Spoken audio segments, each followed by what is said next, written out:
pala at walang kapangyarihan ang mga kawani ng LTFRB na manghuli at mag-impound ng mga sasakyan. Yes!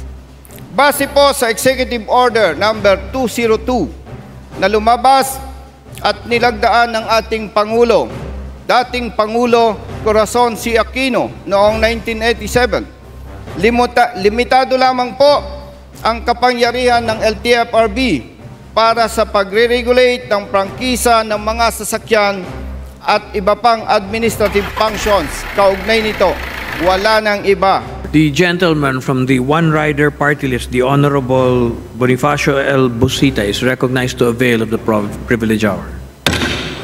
Thank you, Mr. Speaker. Sa ating mga kasama, magandang gabi po sa ating lahat. Mr. Speaker, napakahusay po ng mga mambabatas na bumalangkas ng Republic Act number 4136, Land Transportation and Traffic Code, at ang mga gumawa ng Executive Order numbers 202 at 266 dahil produktado sa pang-abuso ang mga motorista at ang mga may-ari ng sasakyan. Nakakalungkot lamang po, Mr. Speaker, na dahil sa maling pagpapatupad ng ginagawa ng LTFRB, LTO, MMDA, IAC at lokal na pamahalaan ng Maynila, Santa Rosa City at Binyan City sa probinsya ng Laguna at Santo Tomas City sa probinsya ng Batangas, marami sa ating mga kababayan ang naaabuso at nabibiktima ng katiwalian. Mr. Speaker, mahigit 3 dekada na po, 36 years, mula noong 1987 nang lumabas ang Executive Order number 202, libo-libong mga sasakyan ang na-impound at pinatawa ng LTFRB ng malalaking halaga ng multa. 1 million pesos para sa mga bus, 200,000 para sa mga truck at van, 120,000 para sa mga kotse at 50,000 naman para sa mga jeepney. Sa kasalukuyan po, ang LTFRB ay may mga naka-impound na sasakyan sa iba't ibang lugar ng ating bansa na may kabuoang bilang na 1,729 motor vehicles. Ang mga ito po ay patuloy na nasisira habang nakabilad lamang sa sikat ng araw at mga pag-ulan dahil ang LTFRB ay walang maayos na impounding facility. Mr. Speaker, isa po sa mga biktima ng maling pagpapatupad na ginagawa ng LTFRB si Mr. Julio Romualdo. Nahuli siya ng mga kawani ng LTFRB Central Office noong November 19, 2019 dahil sa akusasyong paglabag na kolorom o ilegal na pagmamasero. Sinubukan po siyang kutongan ng halagang 50,000 pesos pero wala siyang naibigay dahil siya ay walang hanap buhay at may malubhang karamdaman. 3 beses siyang nagpapadialysis sa 1 linggo at humihingi lamang ng pera sa mga kapamilya at mga kaibigan.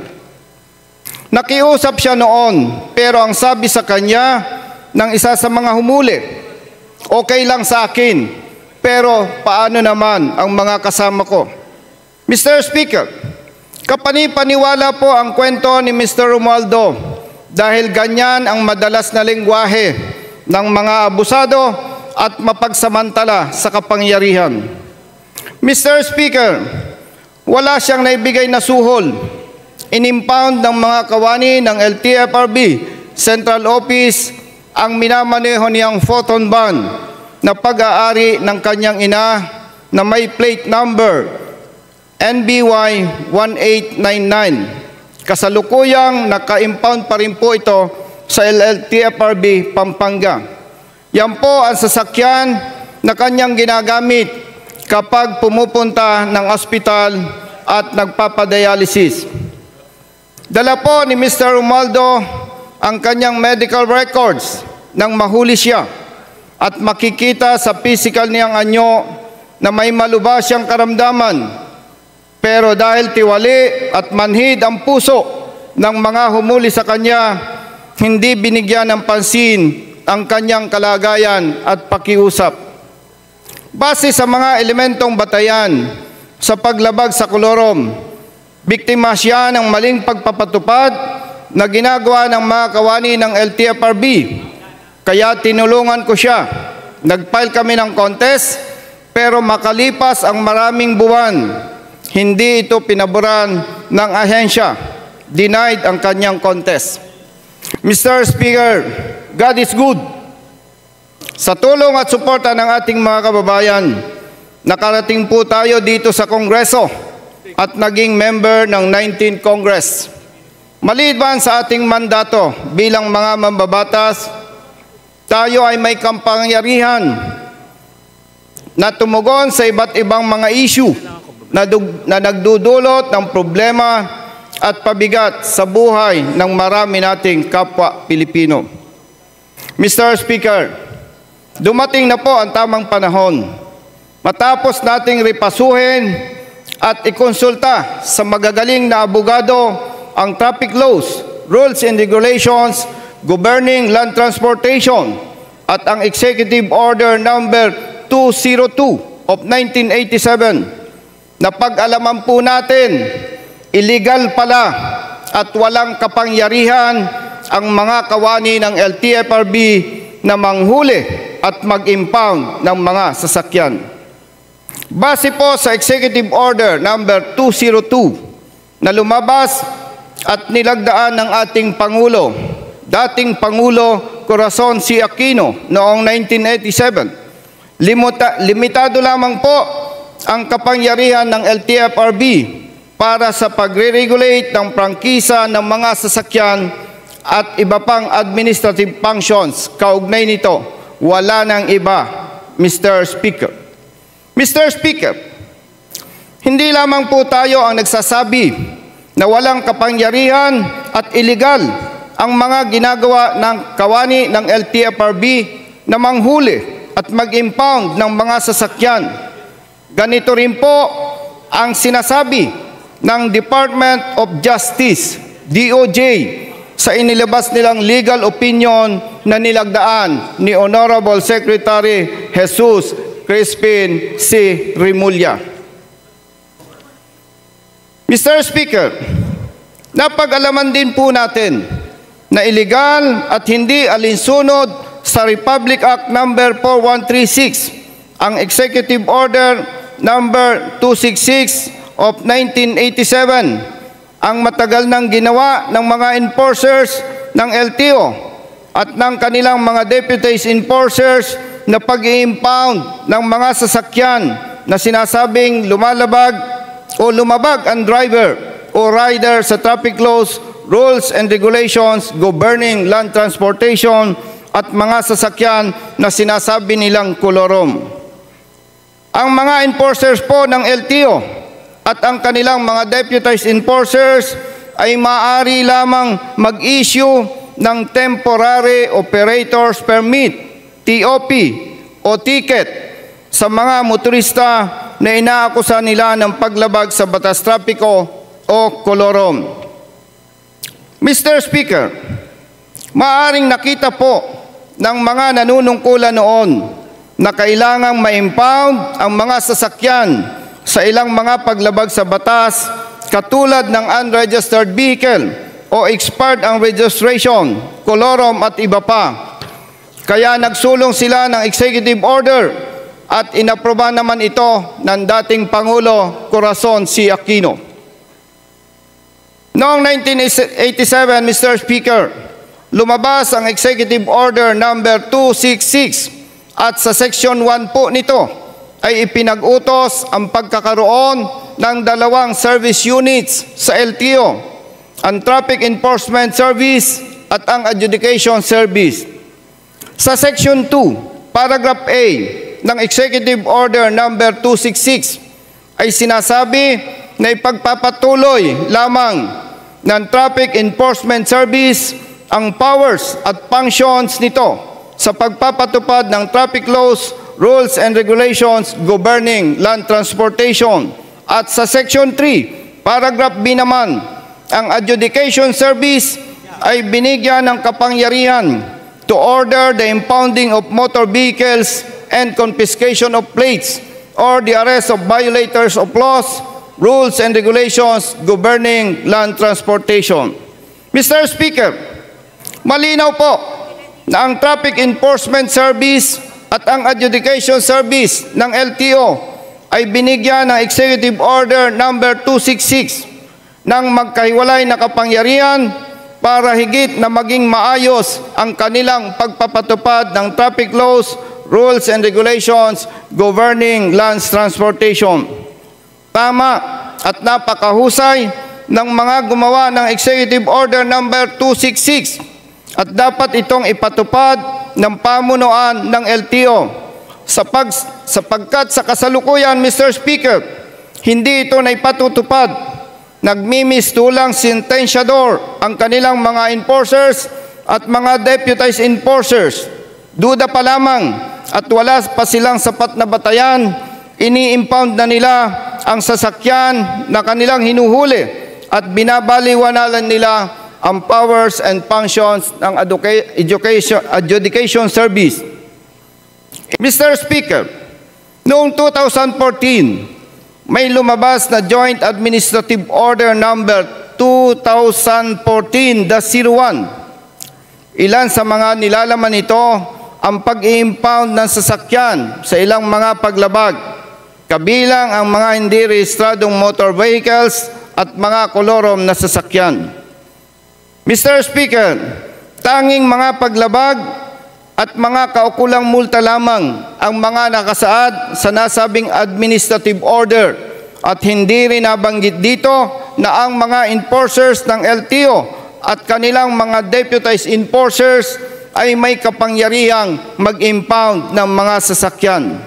Sa makatuwid, Mr. Speaker, Executive Order number 266 ang dapat sundin ng LTO na walang kapangyarihan ang kanilang enforcers at mga deputized enforcers na mag-impound ng sasakyan maliban kung dumaan sa due process at may kautusan sa kanila ang adjudication service.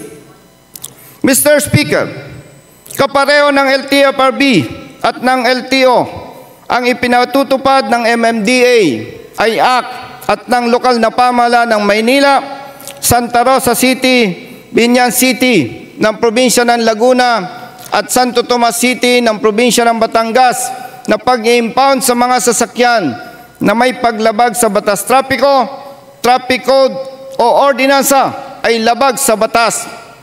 Base po ito sa Section 62, Article 3 ng Republic Act number 4136 na nagsasabi po, no provincial board, city or municipal board or council shall enact or enforce any ordinance or resolution in conflict with the provisions of this act or prohibiting any deputy or agent of the commission to enforce this act within their respective territorial jurisdiction and the provisions of any charter to the contrary notwithstanding. Mr. Speaker, no one is above the law. Walang sino man, pribado o nanunungkulan o ahensya ng pamahalaan ang may kapangyarihan na hihigit pa sa idinidikta ng batas. Alam nating lahat ito, Mr. Speaker. Ang problema lamang po, may ilang mga nanunungkulan ang nakakalimot dito at ginagaya na lamang ang ginagawa ng iba. Mr. Speaker, may mga pamamaraan para panagutin ang mga motorista at mga may-ari ng sasakyan na lumalabag sa batas at mga ordinansa. Pero hindi po sa pamamaraang lumalabag rin sa batas ang mga tagapagpatupad. Hindi rin sa pamamaraang naabuso ang mga motorista at mga may-ari ng sasakyan. At hindi rin sa pamamaraang binibigyan pa nila ng armas ang ilang mga abusado at ilang mga tiwali nilang kawani sa pamamagitan ng maling pagpapatupad ng batas. Mr. Speaker, dahil sa maling pagpapatupad na ginagawa ng mga nabanggit na ahensya at mga nabanggit na lokal na pamahalaan na pag-i-impound ng mga sasakyan, marami sa ating mga kababayan ang napipilitang magsuhol o magbayad ng multa kahit na questionable ang panghuhuli at pag-i-impound sa kanilang sasakyan. Ang iba naman sa kanila ay isinasakripisyo na lamang at hinahayaang naka-impound ang kanilang sasakyan. Una, wala silang pambayad na malaking halaga ng multa. Ikalawa, mahirap para sa kanila ang bumalik sa kanilang tahanan na walang sasakyan, lalo na kung taga-malayong lugar. Ikatlo, walang maayos na impounding facility ang LTFRB, LTO, MMDA, IAC at ang mga lokal na pamahalaan ng Maynila, Santa Rosa City at Binyan City ng Laguna at Santo Tomas City ng Batangas. Nag-aalala silang masira ang kanilang sasakyan na nakabilad lamang sa sikat ng araw at nauulanan. Ikaapat, hindi madali ang mag-file ng contest o reklamo para sa kanila na walang sapat na kakayahan at walang pambayad sa abogado. Ikalima, Mr. Speaker, malaki ang abala at gasto sa kanila. Wala namang katiyakan na mananalo sila sa kanilang contest, tama at may katwiran man sila. Ito po ay base sa mga tunay na nangyayari. At ika-anim, Mr. Speaker, hindi kayang mag-contest o magreklamo ng mga truck drivers na nagmula at babalik pa sa Mindanao, sa Visayas o malayong parte ng Luzon. Mr. Speaker, kailangan po nating pigilan ang maling pagpapatupad ng batas, traffic code at ordinansa na ginagawa ng mga nabanggit na ahensya at mga nabanggit na lokal na pamahalaan. Una, huwag po nating hayaan na nabibiktima ng pang-aabuso at maling pagpapatupad ng batas at mga ordinansa ang mga kawaawa nating kababayan na umaasa at nagtitiwala sa atin. Ikalawa, bilang mga mambabatas, kailangan nating proteksyonan ang dignidad ng Kongreso sa pamamagitan ng pagpigil sa mga nabanggit na ahensya at mga lokal na pamahalaan na ipinagwawalang bahala ang pagsunod sa batas na binalangkas at pumasa dito sa Kongreso. Ikatatlo, Mr. Speaker, walang ibang magtatanggol sa ating mga kababayan, lalo na sa mga mahihirap, kundi tayo lamang na may kapangyarihan para pigilan ang mga ahensya at mga lokal na pamahalaan na hindi tama ang ginagawang pagpapatupad ng batas.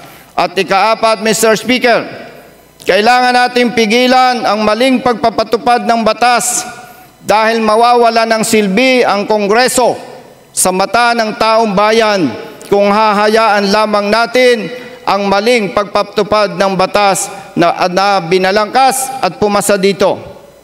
Mr. Speaker, sa ngalan po ng tamang pagpapatupad ng batas, tunay na serbisyo at paglilingkod, hinihiling at minumungkahi po natin sa chairman ng LTFRB, Attorney Chopilo Guadis III, sa hepe ng LTO, Assistant Secretary, Attorney Vigor Mendoza II, sa head ng IAC, sa acting chairman ng MMDA, Attorney Dondon Artes, at sa mga honorable mayors ng lokal na pamahalaan ng Maynila, Santa Rosa City at Binyan City ng Laguna at Santo Tomas City ng Batangas ang mga sumusunod. Una, ripasuhin po nila ang Article 3, Section 62 ng Republic Act Number 4136 at Executive Order Numbers 202 at 266, Series of 1987 at Joint Administrative Order Number 2014-01 at ipatigil nila ang maling panghuhuli at pag-i-impound ng mga sasakyan na ginagawa ng kanilang mga kawani. At ikalawa, Mr. Speaker, Iparilis nila ang mga sasakyan na sa kanilang kustodiya dahil mali ang kanilang ginawang trabaho at pagpapatupad ng batas. Maawa po sila sa mga kapwa natin Pilipino na nasisira ang sasakyan sa ilalim ng sikat ng araw at mga pag-ulan. Ipakita at iparamdam natin sa ating mga kababayan na tayo ay tunay na mga public servants. Mr. Speaker, hindi po natin ipinagtatanggol ang mga motorista at mga may-ari ng sasakyan na lumalabag sa batas, ordinansa at iba pa. Ang hangad lamang po natin ay tamang pagpapatupad ng batas para sa kanila upang mapigilan ang mga pang-abuso at mga perwisyo na dinadanas ng mga kapwa natin Pilipino. Mr. Speaker, magsusumiti po tayo ng House Resolution in aid of legislation para mabigyan na rin ng agarang aksyon ang ating mga nabanggit na problema at nang maging mas maayos pa ang pagpapatupad ng traffic laws, rules and regulations governing land transportation para sa minamahal nating mga kababayan. Mr. Speaker, at sa ating mga kapwa public servants, maraming salamat po sa ibinigay ninyong oras sa akin.